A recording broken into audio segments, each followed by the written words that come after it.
Hello basketball coaches and basketball players, my name is Alan from Al's Basketball Training, and today I'm going to talk to you about your shooting form, and basically I'm going to be starting from the feet all the way up to your head as to what you should be doing when you're shooting a basketball. Now, there's a lot of misconceptions online of what you're supposed to do. There's a lot of forums saying different things. It's almost like that whole idea of when you're on the basketball court and there's like 600 coaches around you telling you different things. That's basically what it is. The internet's like that, real life is like that.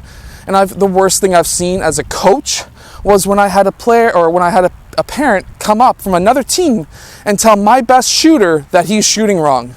And his shooting formation, his shooting form was the exact same as what I taught him, what I'm teaching you today. And he was a very good three-point shooter. He was knocking down 5 to 10 three-point shots a game. So, keep that in mind, and let's get down to it. Okay, so first is your feet. Today I'm going to be going over your right hand. I'm not going to go over the left hand because I'm not really left-handed. I was up until grade 3. However, whatever I do on my right side, you can do the exact same on your left side. So, going from there, if you're right-handed, you want to have your right foot a bit ahead of your left foot. That's going to give you more power to shoot straight and to shoot farther. Next, basically how you can have it, I'm going to try and zoom in if I remember to do so, but basically my toes, the balls of my feet are in the arch of my right foot. From there, you want them to be shoulder width apart. So if you want, you can start like this and open up to be shoulder width apart. From there, you don't really want to be on your heels when you shoot. You want to be on your toes. It's going to help you jump higher, faster, that kind of thing. And then you want to bend your knees. Now when you're bending your knees, basically what you're looking to do is to not let them bend past your toes, because obviously that creates injuries possibly in the future, and you just want to be a slight bend. A lot of coaches teach being way down here and taking your shot. Now if you really wanted to, you could shoot your free throws like that, but personally that's just not going to work. That's just going to make your shot really slow. So from there, once you get that done, your hips are going to drop. That's going to be bending your legs just a bit. And then your back is going to be straight. And your shoulders are going to be basically squared towards the rim. And what I mean by that is when I'm looking at the rim, let's say I was straight on like this, the backboard and my shoulders should be square. That way, you know you're basically going to have a straight shot, or at least the base formation for a straight shot. Going from there, you're not going to be bringing the ball from down here and up. That's a really slow shot. I know a lot of coaches teach it like that, but what you should be doing is starting from here, not here.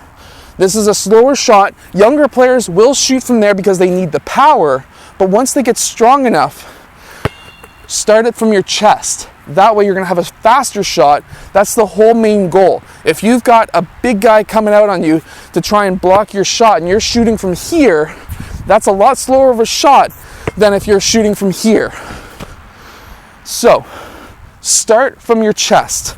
Get your base formation done. Start from your chest and up. Now, when you're shooting, you want to have your elbow facing or pointing towards the rim. This upper arm should be straight in the air. The straighter this is in the air, the higher chance of it being a straight shot. If it's out like this, it's going to roll towards the left side. If it's in like this, it's going to roll towards the right side. And then from there, you're going to be going and having this also being your aim. So there's so many players who shoot like this. What I want, look where the aim is going. Does that look like it's going towards you? Or does this look like it's going towards you? What looks like it's going towards you? You want it to be straight. So, from there, you want this arm to go up straight and flick forwards. And then further on, once you get that down, you want the ball to roll off your middle finger. Now, the reason why you want it to roll off your middle finger is because it's the longest finger of your hand. If it rolls off those two fingers, it's going left. If it rolls off those two fingers, it's going right. Makes sense. That's why you'll see some players' shots spin like this, because it's going off the right side or the left side of their hand, and it's just not going to be a straight shot. You want it to go off the middle finger so that it has backspin. Now, going to get backspin, some players do flick the ball so that it has absolutely zero spin at all. You don't want to do that. You want to have backspin on it, and to get backspin, you just basically have to have it roll off your hand. And I don't mean using your palm. Do not use your palm, because if you use your palm, it can roll off in either direction. If you have it on your fingertips, you should be able to have basically a finger in between the ball. And from there, you're going to be able to have control of the ball and then have it roll off that middle finger. Now, no matter how hard you try, let's say you cannot get that ball to have backspin, get 1 inch from the rim and go up and have that ball spin off. Now, my hands are freezing because it's like negative today, but just like that, 1 inch from the basket, and try to get as many swishes as you can, making sure that you're rolling the ball off that middle finger so it has backspin. Okay, so now we've started with our feet, we've gone up to our knees, we've gone up to our hips, we've done our core, we've done our shoulders, we've done our arms. Now we have our head. What does our head do? What you want to have your head do when you're shooting a basketball is when you're either receiving the ball or when you're dribbling, you want to be seeking out the basket. Think of your head and your eyes as a seeking missile that you want to know where you're going, where that ball is going, so that when you take your shot, you're already looking at the rim. You know your target. From there, when you're shooting, you're still looking at the target, and then once you let go of the ball, have your eyes watch the ball in the air, see if you've got that spin, and have it drop in. Because believe me, by looking at the ball when it's in the air, you're going to know that it's going in, for one, so you know if you need to chase after it, which you should always chase after for your rebound anyways. But it's kind of a tactic, a psychological tactic that when you're looking at the rim and then you look at the ball, it's going to have a higher chance of going in. And then going from there, a lot of players ask, what should you aim for? I know a lot of coaches say the front of the rim. A lot of coaches say the back of the rim. A lot of the coaches say aim for the middle of the rim. Quite literally, I'm going to tell you something a bit different. At first, you can aim for the middle of the rim, but that can become very, very confusing psychologically in your brain. So what I like to say is aim for the feeling. So if you've practiced your shot a couple of thousand times, the exact same form over and over and over again, you're going to come down to the fact that you're going to be shooting and saying, that didn't feel right, and you're going to see it miss. That's what you really want to aim for. That's when you know you've become a really good shooter. I can come up to a three-point line, I can take a shot, and know right away, as soon as I release, that shot's going to be off. Because I felt something come out. I felt the elbow maybe come out. Maybe I didn't bend my knees enough. Maybe I didn't jump high enough.